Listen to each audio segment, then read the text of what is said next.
সর্বপ্রথম আজকে ধন্যবাদ জ্ঞাপন করতে চাচ্ছি এত সুন্দর একটি মহৎ অনুষ্ঠান করার জন্য।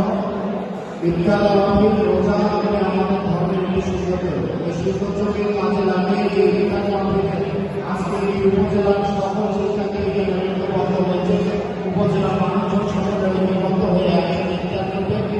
এখানে আমি মনে করি এখানে অত্র এলাকার ভিতর যে ঠাকুরদের বন্ধন সৃষ্টি হবে সেটাকে কাজে লাগিয়ে ওই এলাকার উন্নয়ন সাধন করা সম্ভব।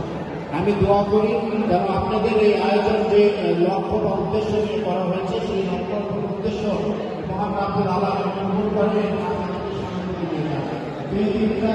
মুহূর্ত আমি সকলের কাছে আমাদের প্রিয় কাছে তারাই দোয়া চাই যিনি